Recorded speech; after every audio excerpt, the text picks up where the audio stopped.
அனைவருக்கும் வணக்கம். Biology Tamil Nadu channel சார்பாக உங்களை அன்புடன் வரவேற்கிறோம். இன்றைக்கி நம்ம என்ன பார்க்க போகிறோம் அப்படின்னா, உங்களுடைய 12th standard state board Tamil medium bio botany, அதாவது உயிர் தாவரவியல் புத்தகத்தில் இருக்கக்கூடிய 3வது பாடம் குரோமோசோம் அடிப்படையிலான பாரம்பரியம். அதில் இருக்கக்கூடிய one words questions and answers நம்ம பார்த்துட்டுருக்குறோம். அதில் பாகம் 1ல் நாம் இருக்கிறோம்.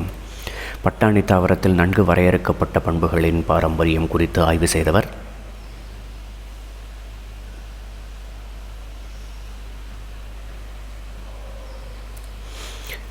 ஜி.ஜே. மெண்டல். மெண்டலின் முடிவுகளை மறு ஆய்வு செய்தவர்கள்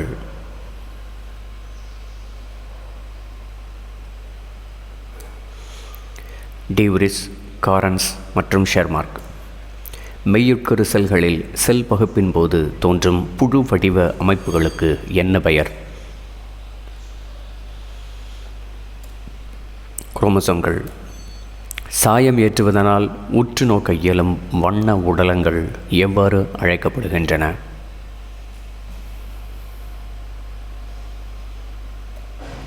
குரோமோசோம்கள். இரு அடிப்படை தொகுதி குரோமோசோம்களை கொண்டுள்ள உயிரினத்திற்கு என்ன பெயர்? இருமடிய உயிரி. மரபு வழி பரிமாற்ற அலகுகளுக்கு என்ன பெயர்?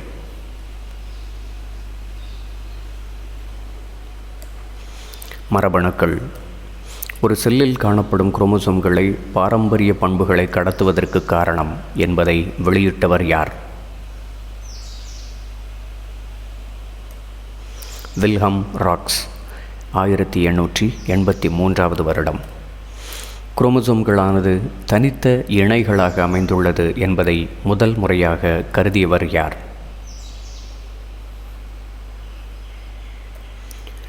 மோண்ட்கோமரி. 1901 ஆண்டு. தாயிடமிருந்து பெறப்பட்ட குரோமோசோம்களும் தந்தையிடமிருந்து பெறப்பட்ட குரோமோசோம்களும் குன்றல் பகுப்பின் பொழுது மட்டும் இணை சேர்கின்றன என முடிவு செய்தவர் யார்? மோண்ட்கோமரி. குரோமோசோம்கள் மரபு பண்புகளை உள்ளடக்கிய மரபிய தீர்மானிகளை தன்னகத்தை கொண்டுள்ளது என்ற கூற்றை ஆதரித்தவர் யார்?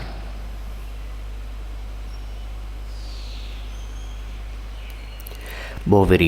1902 வருடம். பாரம்பரியத்திற்கான குரோமோசோம் கோட்பாடு உருவாக காரணமாக திகழ்ந்தவர் யார்?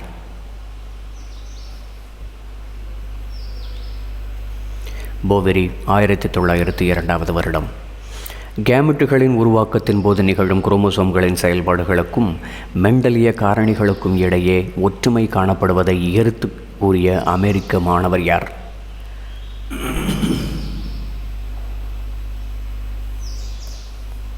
W.S. சட்டன். 1902 வருடம். பாரம்பரியத்திற்கான குரோமோசோம் கோட்பாட்டினை தனித்தனியாக முன்வைத்தவர் யார்?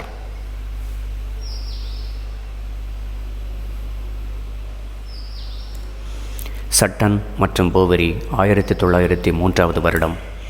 குரோமோசோம்களின் தனித்து பிரிதலின் கருத்துக்களை மெண்டலிய கொள்கைகளோடு இணைத்தவர் யார்?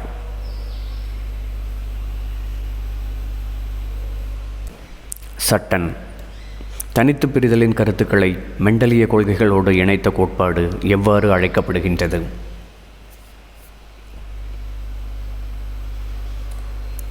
பாரம்பரியத்திற்கான குரோமோசோம் கோட்பாடு. தொடர்ச்சியான செல் பகுப்பின் மூலம் கருமுட்டை செல்லிலிருந்து உருவாகும் செல்களுக்கு என்ன பெயர்? உடல செல்கள். தந்தை வழி மற்றும் தாய் வழி குரோமோசோம்கள் சேர்ந்து உருவாக்கும் குரோமோசோம்கள் எவ்வாறு அழைக்கப்படுகின்றன? ஒத்திசைவு குரோமோசோம்கள். அடர்நாக்கு பெரணியின் தாவரவியல் பெயர்? ஓஃபியோகிளாசம். அடர்நாக்கு பெரணியில் காணப்படும் இருமடிய குரோமோசோம்களின் எண்ணிக்கை? 1262. குதிரைவால் பெரணியின் தாவரவியல் பெயர்?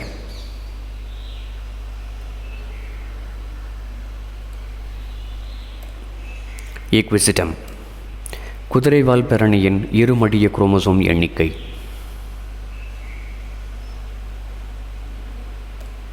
216. மிகப்பெரிய செகோயா தாவரத்தின் இருமடிய குரோமோசோம் எண்ணிக்கை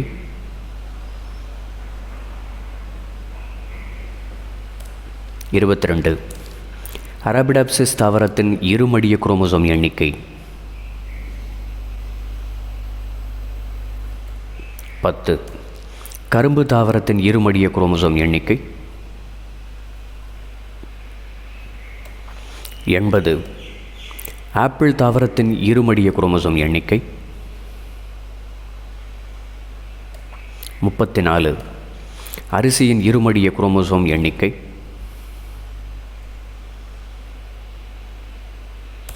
24.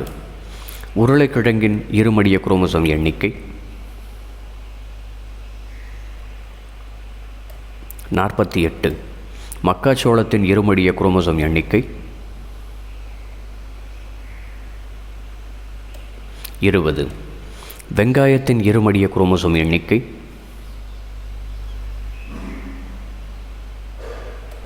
16. ஹேப்ளோபாப்பஸ் கிரேசிலிஸ் தாவரத்தின் இருமடிய குரோமோசோம் எண்ணிக்கை.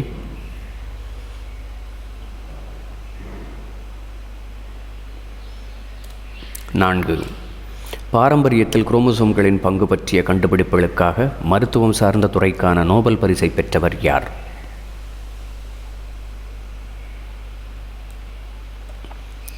தாமஸ் ஹண்ட் மார்கன், 1933 வருடம். கடந்த காலங்களில் உயிரூட்டத்துடன் செயல்பட்ட மரபணுக்கள் தற்போது தகுந்த புரதத்தினை உருவாக்கும் தன்மையை இழந்துவிட்ட மரபணுக்களுக்கு என்ன பெயர்?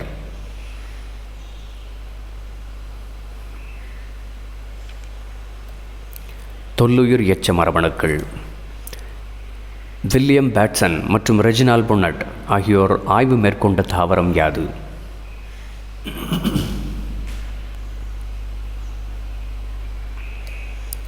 லைத்ரஸ் ஓடரேட்டஸ் இனிப்பு பட்டாணி, 1906 வருடம். பேட்சன் மற்றும் புன்னட் ஆகியோர் இனிப்பு பட்டாணி தாவரத்தில் தேர்ந்தெடுத்த ஓங்கு மற்றும் ஒடுங்கு பண்புகளை குறிப்பிடுக.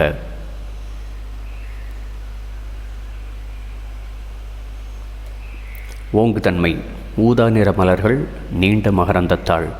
ஒடுங்குதன்மை சிவப்பு நிற மலர்கள், வட்ட வடிவ மகரந்தத்தாள். குரோமோசோம்கள் பிரிதலின் போது மரபணுக்களின் ஒருங்கமைந்த தன்மைக்கு என்ன பெயர்?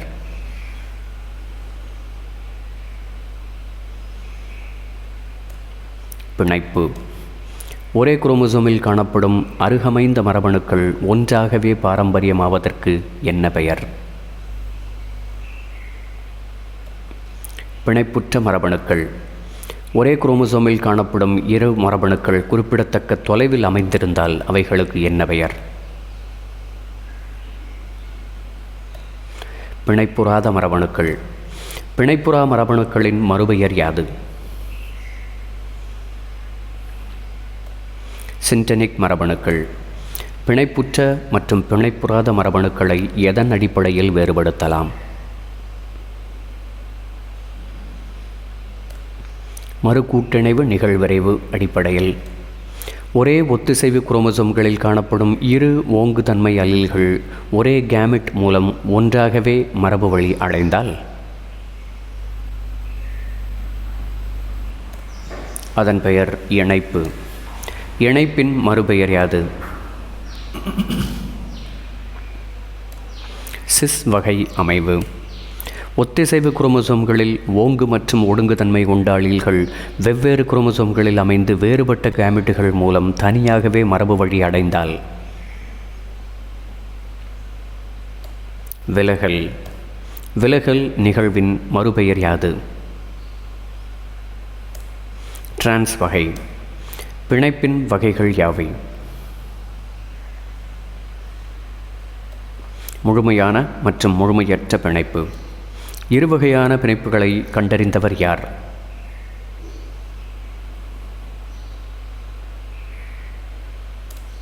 டி.ஹெச். மார்கன். ஒரே குரோமோசோமில் காணப்படும் பிணைப்புற்ற மரபணுக்களின் இருப்பிடம் மிக அருகருகே அமைந்துள்ள போது எது நிகழ வாய்ப்பில்லை?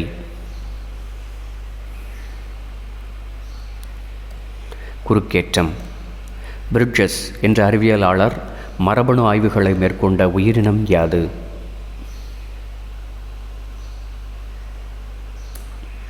ட்ரோசோஃபிலா, 1919 வருடம். முழுமையற்ற பிணைப்பு எத்தாவரத்தில் யாரால் கண்டுபிடிக்கப்பட்டது?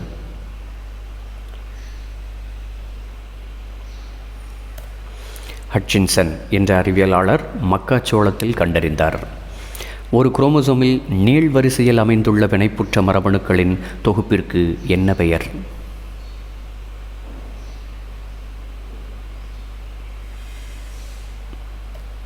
பிணைப்புத் தொகுதிகள்.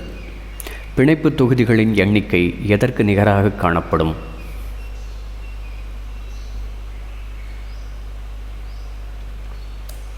ஒரு மடிய தொகுதி குரோமோசோம்களின் எண்ணிக்கைக்கு சமமாக காணப்படும். மேலும் பல தகவல்களை தெரிந்து கொள்வதற்கு பயாலஜி தமிழ்நாடு சேனலை சப்ஸ்கிரைப் பண்ணுங்கள். நன்றி, வணக்கம். பலருக்கு சேவை செஞ்ச நீயும் ஒரு ஹீரோடா.